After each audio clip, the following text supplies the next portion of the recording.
ನಮ್ಮ CM ಅವ್ರಿಗೆ ಅವ್ರು ಯಾವಾಗ CM ಆದರು ಅನ್ನೋದು ಕೂಡ ಮರ್ತೋಗಿದ್ದಂಗೆ ಕಾಣ್ತಾ ಇದೆ. ಬಂಡೆ ಥರ ಇರುತ್ತೆ ನಮ್ಮ ಸರ್ಕಾರ, ನಾನು ಇನ್ನೂ 5 ವರ್ಷಕ್ಕೆ CM ಆಗಿರ್ತೀನಿ ಅಂತ ಹೇಳಿದ್ರೆ CM ಅವ್ರೇನಾದರೂ 2030ನೇ ಇಸ್ವಿವರೆಗೂ CM ಆಗಿರ್ತಾರ? ಎರಡೂ ಜೋಡೆತ್ಗಳು ಅಧಿಕಾರವನ್ನು ಸ್ಥಾಪನೆ ಮಾಡಿದ್ದೀವಿ ಅಂತ ಹೇಳಿದ್ರಲ್ಲ, ಅದಕ್ಕೇನಾದರೂ ತಪ್ಪಿ ನಡೆದ್ರೆ ಸಿದ್ದರಾಮಯ್ಯನವರು ಸರಿಯಾದ ಚಳ್ಳೆ ಹಣ್ಣನ್ನು ಕಾಂಗ್ರೆಸ್ ಪಕ್ಷಕ್ಕೆ ತಿನ್ನಿಸ್ತಾರೆ ಅಂತ ಹೇಳ್ತಕ್ಕಂಥದ್ದು ಇಲ್ಲಿರತಕ್ಕಂಥ ಮೂಲ ವಿಚಾರ. ಆ KPCC ಅಧ್ಯಕ್ಷರಾದಂಥ DK ಶಿವಕುಮಾರ್ ಅವರು ಏನು ಮಾಡಿದ್ರು, ತಿಪ್ಪೆಯನ್ನು ಸಾರಿಸ್ಬಿಟ್ರು. ಅಂದರೆ ನೀನು CM ಗಾದಿಯ ತಂಟೆಗೆ ಬಂದರೆ ನಾವು KPCC ಅಧ್ಯಕ್ಷ ಗಾದಿಗೆ ಬರ್ತೀವಿ ಅನ್ನೋದು ಆಂತರಿಕ ಬೇಗುದಿ. ನಮ್ಮ ಸರ್ಕಾರ ಬಂಡೆಯಂತೆ ನಿಂತಿದೆ ಅಂತ, ಅಂದರೆ ಬಂಡೆಯ ಕೆಳಗೆ ಡೈನಮಿಟ್ ಇದೆ ಅನ್ನೋದನ್ನು ಮರ್ತೋಗಿದ್ದಾರೆ ಅಥವಾ ಮುಚ್ಚಿಡ್ತಾ ಇದ್ದಾರೆ. ರಾಜಣ್ಣ ಅವರೇ ಹೇಳಿದಾರಲ್ಲ, ನಮ್ಮ ಕಾಂಗ್ರೆಸ್ ಪಕ್ಷದಲ್ಲಿ ಹಲವಾರು ಪವರ್ ಸೆಂಟರ್ಗಳಿದೆ ಅಂತ. ಆ ಎಲ್ಲ ಪವರ್ ಸೆಂಟರ್ಗಳ ಫ್ಯೂಸನ್ನು ಇವಾಗ ಸುರ್ಜೇವಾಲಾ ಅವರು ಕಿತ್ಕೊಂಡು ಹೋಗಿರೋದು.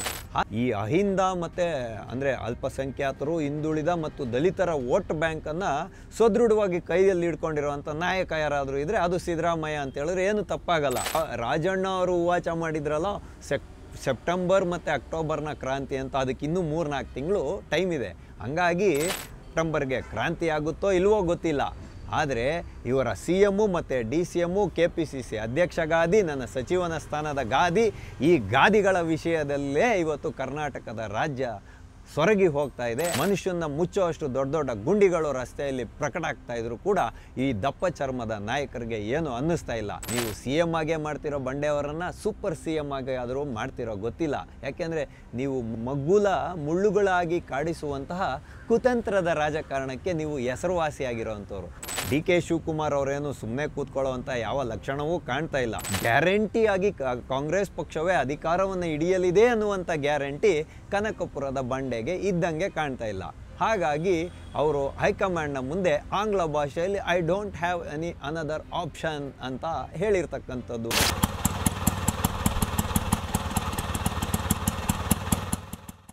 TV ವಿಕ್ರಮದ ಸಮಸ್ತ ವೀಕ್ಷಕರಿಗೆ ಆಟೋವಾಲಾ ಕಾರ್ಯಕ್ರಮಕ್ಕೆ ಆತ್ಮೀಯವಾದ ಸ್ವಾಗತ. ನಾನು ನಿಮ್ಮ ಜಯಂತ್ ಪಾಂಡೆ. ಸ್ನೇಹಿತರೆ, ಆಟೋವಾಲಾ ಕಾರ್ಯಕ್ರಮಕ್ಕೆ ನಾವಿಂದು ಆಯ್ದುಕೊಂಡಂತಹ ವಿಷಯ I don't have another option ಎಂದು ಬಡಬಡಿಸಿದ ಬಂಡೆ. ಹೋರಾಟಕ್ಕೂ ಮುಂಚೆನೇ ಶಸ್ತ್ರವನ್ನು ಕೆಳಗಡೆ ಇಟ್ಬಿಟ್ರ ಬಂಡೆ. ಕನಕಪುರದ ಬಂಡೆ ನಾನು CM ಆಗ್ತೀನಿ ಅಂತ ತುಂಬ ದೊಡ್ಡ ಮಹತ್ವಾಕಾಂಕ್ಷೆಯನ್ನು ಇಟ್ಕೊಂಡಿದ್ರು. ಯಾವಾಗ CM ಅವರು ದೆಹಲಿಗೆ ಹೋಗಿ ವಾಪಸ್ ಬಂದರೋ ಅವ್ರ ಹಿಂದೆಯೇ ಸುರ್ಜೇವಾಲಾ ಅವರು ಬಂದರು.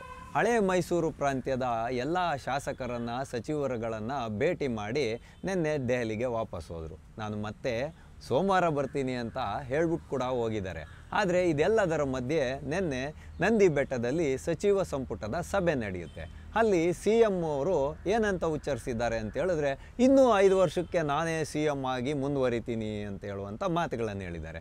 ನಮ್ಮ CM ಅವ್ರಿಗೆ ಅವ್ರು ಯಾವಾಗ CM ಆದರು ಅನ್ನೋದು ಕೂಡ ಮರ್ತೋಗಿದ್ದಂಗೆ ಕಾಣ್ತಾ ಇದೆ. ಯಾಕೆ ಅಂತ ಹೇಳಿದ್ರೆ, ಹೇಳಿ ಕೇಳಿ ಕಾಂಗ್ರೆಸ್ ಪಕ್ಷಕ್ಕೆ ಇನ್ನು ಉಳಿದಿರೋದು 2-2.5 ವರ್ಷ ಸರಿಸುಮಾರು ಕಾಲಾವಕಾಶ ಅಷ್ಟೇ. ಅಂದರೆ CM ಅವರು ಈ ರೀತಿಯಾಗಿ ಹೇಳಬೇಕಾಗಿತ್ತು, ಮುಂದಿನ 2.5 ವರ್ಷಗಳ ಅವಧಿಗೂ ಕೂಡ ನಾನೇ CM ಆಗಿರ್ತೀನಿ ಅಂತ ಹೇಳಬೇಕಾಗಿತ್ತು.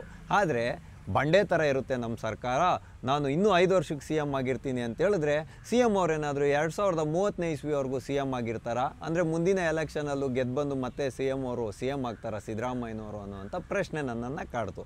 ಅದು ಹೇಗೂ ಇರಲಿ. ಆದರೆ ಬಂಡೆ ಅವರು ಹೇಳಿದ್ದೇನು ಅಂತ ಹೇಳಿದ್ರೆ, ನೋಡಿ ಇವರಿಬ್ಬರದು ಆಟಗಳು ಹೆಂಗಿದೆ ಅಂತ ಹೇಳಿದ್ರೆ, ಮುಖವಾಣಿಗಳಿದ್ದಾವೆ ಇವ್ರಿಗೆ. ಅಂದರೆ ಇವ್ರು ಏನು ಹೇಳಬೇಕು ಅಂತಾರೋ ಇವರ ಹಿಂಬಾಲಕರಿಂದ ಹೇಳಿಸ್ತಾರೆ. ಹಾಗಾಗಿ ಬಾಲಕೃಷ್ಣ ಅವರಿರ್ಬೋದು, ಮತ್ತು ಶಿವಗಂಗಾ ಅನ್ನೋರೊಬ್ರು ಇದ್ದಾರಲ್ಲ ಅವರಿರ್ಬೋದು, ಮತ್ತು ಇಕ್ಬಾಲ್ ಅನ್ನೋರು ಇದ್ದಾರಲ್ಲ ರಾಮನಗರದ ಶಾಸಕರು, ಇವರೆಲ್ಲ DK ಶಿವಕುಮಾರ್ ಅವರನ್ನು ಬೆಂಬಲ ಮಾಡ್ತಾರೆ.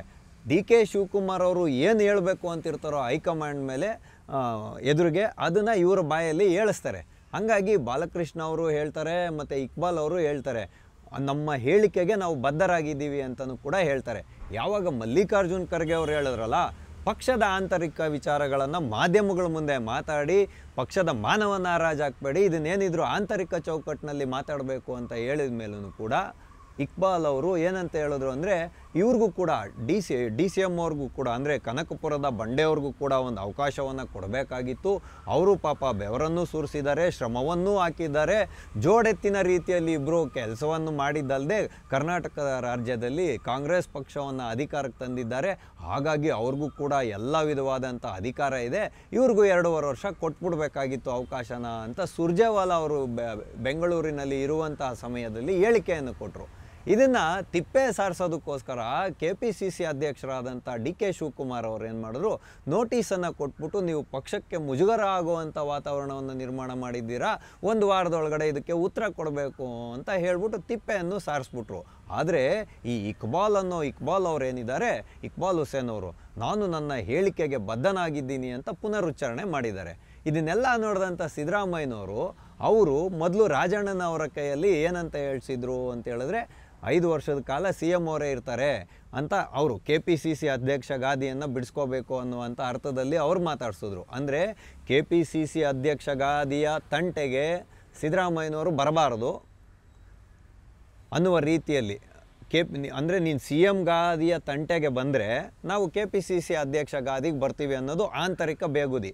ಹಾಗಾಗಿ ರಾಜಣ್ಣ ಅವ್ರ ಕೈಯಲ್ಲಿ ಹೇಳಿಸಿದ್ರು, ಅಂದರೆ KPCC ಅಧ್ಯಕ್ಷ ಗಾದಿಗೆ ಮತ್ತು ಬೇರೆ ಅಧ್ಯಕ್ಷರನ್ನ ಆಯ್ಕೆ ಮಾಡಬೇಕು ಅನ್ನುವ ರೀತಿಯಲ್ಲಿ. ಆಮೇಲೆ CM ಅವ್ರೇನು ಹೇಳಿದ್ರು, ಮೊನ್ನೆ ಬಾಗಿಣ ಅರ್ಪಿಸುವಂಥ ಸಂದರ್ಭದಲ್ಲಿ ನಮ್ಮ ಸರ್ಕಾರ ಬಂಡೆಯಂತೆ ನಿಂತಿದೆ ಅಂತ, ಅಂದರೆ ಬಂಡೆಯ ಕೆಳಗೆ ಡೈನಮಿಟ್ ಇದೆ ಅನ್ನೋದನ್ನು ಮರ್ತೋಗಿದ್ದಾರೆ ಅಥವಾ ಮುಚ್ಚಿಡ್ತಾ ಇದ್ದಾರೆ. ಆಂತರಿಕ ಬೇಗುದಿ ಯಾವ ಮಟ್ಟದಲ್ಲಿದೆ ಕಾಂಗ್ರೆಸ್ಸಲ್ಲಿ ಅಂತ ಹೇಳಿದ್ರೆ, ಹೈಕಮಾಂಡ್ ಏನಾದರೂ ಒಂದು ಸ್ವಲ್ಪ ಎಚ್ಚರ ತಪ್ಪಿದ್ರೆ ಪೀಸ್ ಆಗಿ ಒಡೆದೋಗುತ್ತೆ. ಯಾಕೆ ಅಂತಂದರೆ ರಾಜಣ್ಣ ಅವರೇ ಹೇಳಿದಾರಲ್ಲ, ನಮ್ಮ ಕಾಂಗ್ರೆಸ್ ಪಕ್ಷದಲ್ಲಿ ಹಲವಾರು ಪವರ್ ಸೆಂಟರ್ಗಳಿದೆ ಅಂತ. ಆ ಎಲ್ಲ ಪವರ್ ಸೆಂಟರ್ಗಳ ಫ್ಯೂಸನ್ನು ಇವಾಗ ಸುರ್ಜೇವಾಲಾ ಅವರು ಕಿತ್ಕೊಂಡು ಹೋಗಿರೋದು. ಆದರೆ ನಾವಿಲ್ಲಿ ನೋಡಬೇಕಾಗಿರೋವಂಥ ಒಂದು ಕುತೂಹಲಕಾರಿಯಾದ ಸಂಗತಿ ಇದೆ. ಅದು ಏನಪ್ಪ ಅಂತ ಹೇಳಿದ್ರೆ, ಈ ರಾಜಕೀಯ ನಾಯಕರುಗಳಿರ್ತಾರಲ್ಲ, ಇವರು ಮಾತೃಭಾಷೆಯನ್ನು ಬಿಟ್ಟು ಬೇರೆ ಭಾಷೆಯಲ್ಲಿ ಮಾತಾಡೋದು ಯಾವಾಗ ಅಂತ ಹೇಳಿದ್ರೆ, ಹೈಕಮಾಂಡ್ಗೆ ಯಾವುದಾದ್ರೂ ಒಂದು ಸ್ಪಷ್ಟವಾದ ಸೂಚನೆಯನ್ನು ಕೊಡಬೇಕಾದಾಗ ಇವರು ಆಂಗ್ಲ ಭಾಷೆ ಅಥವಾ ಹಿಂದಿಯನ್ನು ಮಾತಾಡ್ತಾರೆ. ಹಾಗಾಗಿ ಇವತ್ತು ನಮ್ಮ DCM ಅವರು ಮಾತಾಡಿರ್ತಕ್ಕಂಥದ್ದು, I don't have another option, ನಾನು CM ಅವ್ರಿಗೆ ಬೆಂಬಲ ಕೊಡೋದು ಬಿಟ್ಟು ನನ್ನ ಮುಂದೆ ಯಾವ ಆಯ್ಕೆ ಉಳಿದಿದೆ ಅಂತ ಹೇಳುವಂಥ ಪ್ರಶ್ನೆಯನ್ನು ಹೈಕಮಾಂಡ್ನ ಮುಂದೆ ಇಟ್ಟಿರ್ತಕ್ಕಂಥದ್ದು. ಅದು ಕಿವಿಗೆ ಬಿದ್ದ ಕೂಡಲೇ ಸುರ್ಜೇವಾಲಾ ಅವರು ಡೆಲ್ಲಿಗೆ ಹೋಗಿರ್ತಕ್ಕಂಥದ್ದು. ಅಂದರೆ ಈಗ 138 ಜನರ ಶಾಸಕರಲ್ಲಿ ಇವಾಗ 40-42 ಜನ ಶಾಸಕರನ್ನು ಸುರ್ಜೇವಾಲಾ ಅವರು ಸಂಪರ್ಕ ಮಾಡಿ ಅವರ ಅಭಿಪ್ರಾಯಗಳನ್ನು ತಗೊಂಡೋಗಿದ್ದಾರೆ.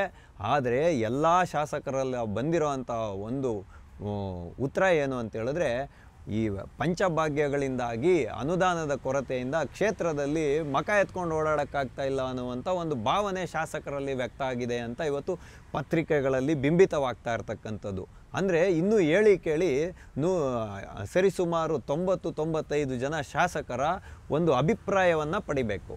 ಹಾಗಾಗಿ ಇವಾಗ ಕಾಂಗ್ರೆಸ್ ಪಕ್ಷ ಮೇಲ್ನೋಟಕ್ಕೆ ಏನು ಹೇಳ್ತಾ ಇದೆ ಅಂತ ಹೇಳಿದ್ರೆ, ಒಂದು ಸತಿ ಶಾಸಕರೆಲ್ಲರೂ ಅನುಮೋದನೆ ಕೊಟ್ಟ ಮೇಲೆ 5 ವರ್ಷಗಳ ಕಾಲ CM ಅನ್ನು ಆಯ್ಕೆ ಮಾಡಿರ್ತೀವಿ, ಆ ದೃಷ್ಟಿಕೋನದಿಂದ CM ಅವರು ಮುಂದುವರಿತಾರೆ, ಯಾರು ಸಿದ್ದರಾಮಯ್ಯನವರು ಅಂತ. ಅದು ಸತ್ಯವೂ ಕೂಡ ಹೌದು. ಯಾಕೆ ಅಂತ ಹೇಳಿದ್ರೆ, ಕಳೆದ ಚುನಾವಣೆಯಲ್ಲಿ ಎರಡೂ ಜೋಡೆತ್ತುಗಳು ಅಧಿಕಾರವನ್ನು ಸ್ಥಾಪನೆ ಮಾಡಿದ್ದೀವಿ ಅಂತ ಹೇಳಿದ್ರಲ್ಲ, ಅದಕ್ಕೇನಾದರೂ ತಪ್ಪಿ ನಡೆದ್ರೆ ಸಿದ್ದರಾಮಯ್ಯನವರು ಸರಿಯಾದ ಚಳ್ಳೆ ಹಣ್ಣನ್ನು ಕಾಂಗ್ರೆಸ್ ಪಕ್ಷಕ್ಕೆ ತಿನ್ನಿಸ್ತಾರೆ ಅಂತ ಹೇಳ್ತಕ್ಕಂಥದ್ದು ಇಲ್ಲಿರತಕ್ಕಂಥ ಮೂಲ ವಿಚಾರ. ಯಾಕೆ ಅಂತ ಹೇಳಿದ್ರೆ, ಈ ಅಹಿಂದ ಮತ್ತು ಅಂದರೆ ಅಲ್ಪಸಂಖ್ಯಾತರು, ಹಿಂದುಳಿದ ಮತ್ತು ದಲಿತರ ವೋಟ್ ಬ್ಯಾಂಕನ್ನು ಸದೃಢವಾಗಿ ಕೈಯಲ್ಲಿ ಹಿಡ್ಕೊಂಡಿರುವಂಥ ನಾಯಕ ಯಾರಾದರೂ ಇದ್ದರೆ ಅದು ಸಿದ್ದರಾಮಯ್ಯ ಅಂತ ಹೇಳಿದ್ರೆ ಏನು ತಪ್ಪಾಗಲ್ಲ. ಈಗ ಕೇಳಿ ಹಲವಾರು ರಾಜ್ಯಗಳಲ್ಲಿ, ಬಿಹಾರ ಇರ್ಬೋದು, ವೆಸ್ಟ್ ಬೆಂಗಾಲ್ ಇರ್ಬೋದು, ಇನ್ನೂ ಹಲವಾರು ರಾಜ್ಯಗಳಲ್ಲಿ ಚುನಾವಣೆ ಇದೆ. ಈ ಚುನಾವಣೆಯಲ್ಲಿ ಏನಾದರೂ ತೊಂದರೆ ಆಗುತ್ತೆ ಮುಂದೆ, ಅಂದರೆ ಇವಾಗ CM ಅನ್ನು ಬದಲಾವಣೆ ಮಾಡಿದ್ರೆ ಮುಜುಗಡಕ್ಕೆ ಈಡಾಗುವಂಥ ಪ್ರಸಂಗ ಎದುರಾದರೆ ಅಲ್ಲಿನ ಒಂದು ಚುನಾವಣೆಗಳ ಮೇಲೆ ಪರಿಣಾಮ ಬೀರುತ್ತೆ ಅಂತ ಹೈಕಮಾಂಡು ಬೆಚ್ಚಬಿದ್ದು ತಾಯ್ತ ಕಟ್ಸ್ಕೊಂಡಿರೋದು. ಹಂಗಾಗಿ ಇವಾಗ ಬಂಡೆ ಅವರನ್ನು ಸ್ವಲ್ಪ ನೀವು ತಾಳ್ಮೆಯಿಂದ ಇರಿ ಅಂತ ಹೇಳುವಂಥ ಸಂದೇಶವನ್ನು ಕೊಡ್ತಾ ಇರ್ತಕ್ಕಂಥದ್ದು. ಕೇಳಿ ಇಲ್ಲಿ ರಾಜಣ್ಣ ಅವರು ಉವಾಚ ಮಾಡಿದ್ರಲ್ಲ, ಸೆಪ್ಟೆಂಬರ್ ಮತ್ತು ಅಕ್ಟೋಬರ್ನ ಕ್ರಾಂತಿ ಅಂತ, ಅದಕ್ಕೆ ಇನ್ನೂ 3-4 ತಿಂಗಳು ಟೈಮ್ ಇದೆ. ಹಂಗಾಗಿ ಡಿ ಕೆ ಶಿವಕುಮಾರ್ ಅವರೇನು ಸುಮ್ಮನೆ ಕೂತ್ಕೊಳ್ಳೋವಂಥ ಯಾವ ಲಕ್ಷಣವೂ ಕಾಣ್ತಾ ಇಲ್ಲ. ಯಾಕೆ ಅಂತ ಹೇಳಿದ್ರೆ ನಾವೇ ಗೆದ್ದು ಬರ್ತೀವಿ ಅನ್ನುವಂತಹ ಯಾವುದೇ ಒಂದು ಗ್ಯಾರಂಟಿ, ಎಲ್ಲರಿಗೂ ಗ್ಯಾರಂಟಿ ಕೊಡ್ತಲ್ಲ ಕಾಂಗ್ರೆಸ್ ಪಕ್ಷ, ಹಂಗೆ ಮುಂದಿನ ಚುನಾವಣೆಯಲ್ಲಿ ಗ್ಯಾರಂಟಿಯಾಗಿ ಕಾಂಗ್ರೆಸ್ ಪಕ್ಷವೇ ಅಧಿಕಾರವನ್ನು ಹಿಡಿಯಲಿದೆ ಅನ್ನುವಂಥ ಗ್ಯಾರಂಟಿ ಕನಕಪುರದ ಬಂಡೆಗೆ ಇದ್ದಂಗೆ ಕಾಣ್ತಾ ಇಲ್ಲ. ಹಾಗಾಗಿ ಅವರು ಹೈಕಮಾಂಡ್ನ ಮುಂದೆ ಆಂಗ್ಲ ಭಾಷೆಯಲ್ಲಿ I don't have any another option ಅಂತ ಹೇಳಿರ್ತಕ್ಕಂಥದ್ದು ಅನ್ನೋದು ನನ್ನ ವಾದ. ಆದರೆ ಸಿದ್ದರಾಮಯ್ಯನವರ ಸಮರ್ಥನೆಯನ್ನು ನೋಡ್ತಾ ಇದ್ದರೆ ಅವರು ಯಾವುದೇ ಕಾರಣಕ್ಕೂ ಕೂಡ ಸಿ ಎಂ ಗಾದಿಯನ್ನು ಬಿಟ್ಟುಕೊಡುವ ಲಕ್ಷಣಗಳು ಕಂಡು ಬರ್ತಾ ಇಲ್ಲ.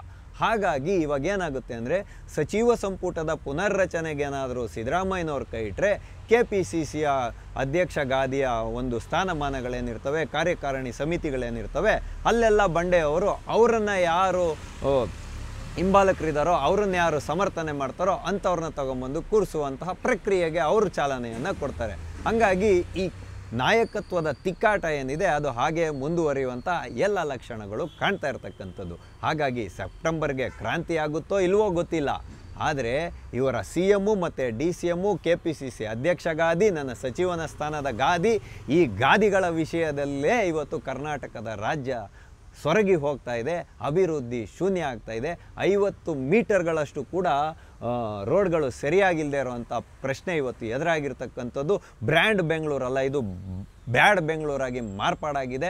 ಮನುಷ್ಯನ ಮುಚ್ಚುವಷ್ಟು ದೊಡ್ಡ ದೊಡ್ಡ ಗುಂಡಿಗಳು ರಸ್ತೆಯಲ್ಲಿ ಪ್ರಕಟ ಆಗ್ತಾ ಇದ್ರು ಕೂಡ ಈ ದಪ್ಪ ಚರ್ಮದ ನಾಯಕರಿಗೆ ಏನು ಅನ್ನಿಸ್ತಾ ಇಲ್ಲ. ಇವರ ನಾಯಕತ್ವದ ತಿಕ್ಕಾಟದಿಂದ ಕರ್ನಾಟಕವನ್ನು ಹಿಂದುಳಿದ ರಾಜ್ಯದ ಕಡೆಗೆ ತಗೊಂಡೋಗ್ತಾ ಇದ್ದಾರೆ ಅಂತ ಹೇಳುವಂಥ ಮಾತುಗಳು ನಮ್ಮಂಥ ಸಾಮಾನ್ಯ ಜನರ ಬಾಯಲ್ಲಿ ಬರ್ತಾ ಇರ್ತಕ್ಕಂಥದ್ದು. ಹಾಗಾಗಿ ಬಂಡೆ ಅಂತೆ ಸರ್ಕಾರ ಇರ್ಬೋದು ಸಿದ್ದರಾಮಯ್ಯನವರೇ, ಆದರೆ ಅದೇ ಬಂಡೆಯ ಕೆಳಗಡೆ ಡೈನಮಿಟ್ ಅನ್ನೋವಂಥ ಒಂದು ಸ್ಫೋಟಕವನ್ನು ಇಟ್ಟಾಗ ಬಂಡೆ ನುಚ್ಚುನೂರಾಗುವಂಥ ಎಲ್ಲ ಲಕ್ಷಣಗಳು ಇರುತ್ತದೆ ಅನ್ನುವಂತಹ ಒಂದು ಸೂಕ್ಷ್ಮ ವಿಚಾರವನ್ನು ಅರಿತುಕೊಂಡು ನೀವು ಸಾಲವನ್ನು ಮಾಡೋದು ಬಿಟ್ಟು ಅಭಿವೃದ್ಧಿಯ ಕಡೆಗೆ ಗಮನವನ್ನು ಕೊಡಿ. ಮತ್ತು ನಿಮಗೂ ಕೂಡ ಸಾಕಷ್ಟು ವಯಸ್ಸಾಗಿದೆ. ನಿಮ್ಮಂತೆಯೇ ಸಮಾನಾಂತರವಾಗಿ ಪಕ್ಷದಲ್ಲಿ ದುಡಿದಂಥ ನಾಯಕರಿಗೂ ಅವಕಾಶವನ್ನು ಕೊಡಬೇಕು. ಹಾಗಾಗಿ ಸಾಕಷ್ಟು ಜನರಲ್ಲಿ ಅಭಿಪ್ರಾಯವೂ ಕೂಡ ಇದೆ, ಬಂಡೆಯವರು ಕೂಡ 2.5 ವರ್ಷಗಳ ಕಾಲ CM ಆಗಲಿ ಅಂತ. ನೀವು CM ಆಗೇ ಮಾಡ್ತಿರೋ ಬಂಡೆಯವರನ್ನು ಸೂಪರ್ CM ಆಗಿ ಆದರೂ ಮಾಡ್ತಿರೋ ಗೊತ್ತಿಲ್ಲ. ಯಾಕೆಂದರೆ ನೀವು ಮಗ್ಗುಲ ಮುಳ್ಳುಗಳಾಗಿ ಕಾಡಿಸುವಂತಹ ಕುತಂತ್ರದ ರಾಜಕಾರಣಕ್ಕೆ ನೀವು ಹೆಸರುವಾಸಿಯಾಗಿರೋವಂಥವ್ರು. ಹಾಗಾಗಿ ನಮ್ಮ DK ಶಿವಕುಮಾರ್ ಅವರನ್ನು CM ಗಾದಿಯ ಮೇಲೆ ಕೂರಿಸ್ಬಿಟ್ಟು ಮಗ್ಗುಲ ಮುಳ್ಳುಗಳನ್ನು ಸೃಷ್ಟಿ ಮಾಡಿ ಕೊಟ್ಬಿಟ್ಟು ನೀವು ಆರಾಮಾಗಿ ವಿಶ್ರಾಂತಿಗೆ ತೆರಳಿ ಅಂತ ಹೇಳುವಂಥ ಮಾತಿನೊಂದಿಗೆ ಆಟೋವಾಲ ಕಾರ್ಯಕ್ರಮವನ್ನು ನಾವಿಂದು ಮುಗಿಸ್ತಾ ಇದ್ದೇವೆ. ಮುಂದೆ ಇಂತಹದ್ದೇ ಒಂದು ಕುತೂಹಲಕಾರಿಯಾದ ವಿಷಯದೊಂದಿಗೆ ನಾವೆಲ್ಲರೂ ಮತ್ತೆ ಭೇಟಿಯಾಗೋಣ. ಅಲ್ಲಿಯವರೆಗೂ TV ವಿಕ್ರಮವನ್ನು ಸಬ್ಸ್ಕ್ರೈಬ್ ಮಾಡುವುದರ ಮುಖಾಂತರ, ನಿಮ್ಮ ಸದ್ವಿಚಾರಗಳನ್ನು ಕಾಮೆಂಟ್ ಮಾಡುವುದರ ಮುಖಾಂತರ ಹಾಗೂ ಶೇರ್ ಮಾಡುವುದರ ಮುಖಾಂತರ ನಮ್ಮನ್ನು ಪ್ರೋತ್ಸಾಹಿಸಿ. TV ವಿಕ್ರಮ, ದೇಶ ನಿಮ್ಮ ಕೈಯಲ್ಲಿ. ಈ ಕಾರ್ಯಕ್ರಮ ನಿಮಗೆ ಇಷ್ಟ ಆಗಿದ್ದಲ್ಲಿ ಲೈಕ್, ಶೇರ್ ಹಾಗೂ ಕಮೆಂಟ್ ಮಾಡಿ. TV ವಿಕ್ರಮದ ಕಾರ್ಯಕ್ರಮಗಳನ್ನು ನಿರಂತರವಾಗಿ ವೀಕ್ಷಿಸಲು ಸಬ್ಸ್ಕ್ರೈಬ್ ಮಾಡಿ, ಬೆಲ್ ಐಕನ್ ಒತ್ತಿ.